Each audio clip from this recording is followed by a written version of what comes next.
હરિઓમ ગૌશાળા અનાવાડા બીમાર ગૌમાતાની સેવા કરે છે અને બીમાર ગૌમાતાના લાભાર્થે તારીખ 1 ડિસેમ્બરથી 7મી ડિસેમ્બર સુધી હરિઓમ ગૌશાળાના પટાંગણમાં વિશ્વવિખ્યાત કથાકાર પરમ પૂજ્ય ભાઈ શ્રી રમેશભાઈ ઓઝાના મુખારવિંદે શ્રી ભાગવત કથાનું ભવ્ય આયોજન કરવામાં આવ્યું છે।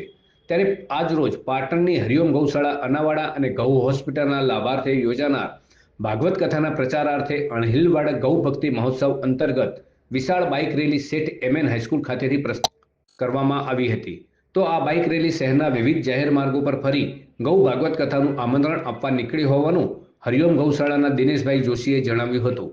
આ ગૌ ભાગવત કથાના મનોરથી તરીકે ચંદ્રમણા ગામના વતની ચેતનકુમાર રામસગર વ્યાસ પરિવારે લાવો લીધો છે તેમજ કથાનો તમામ ખર્ચ ઉપાડવા બદલ તેઓના પરિવારનો આભાર વ્યક્ત પણ કરવામાં આવ્યો હતો। તો ગૌ ભાગવત કથા 1 ડિસેમ્બરથી 7મી ડિસેમ્બર સુધી સવારે 10 કલાકથી બપોરે 1 કલાક સુધી રમેશભાઈ ઓઝાના સ્વમુખે યોજાનાર હોય પાટણ જિલ્લા સહિતના ભાવિક ભક્તોને આ ગૌ ભાગવત કથાનો અનેરો લાભ લેવા આહવાન કરવામાં આવ્યું છે। બીમાર ગૌ માતાની સેવા કરે છે અને આજ બીમાર ગૌ માતાના લાભાર્થે પાટણની અંદર સૌ પ્રથમવાર અણહિલવાડ ગૌ ભક્તિ મહોત્સવ અંતર્ગત 1 થી 7 ડિસેમ્બર વિવિધ કાર્યક્રમો થવાના છે, જેમાં વિશ્વવિખ્યાત ભાગવત કથાકાર રમેશભાઈ ઓઝા ભાઈશ્રીના શ્રી મુખેથી હરિઓમ ગૌશાળા અનાવાડાના પટાંગણની અંદર જ એક દિવ્ય ભાગવત કથાનું આયોજન થયું છે। માતાને લક્ષીને હોય એ આખું ભોજન છે એ ગૌરતી બનવાનું છે।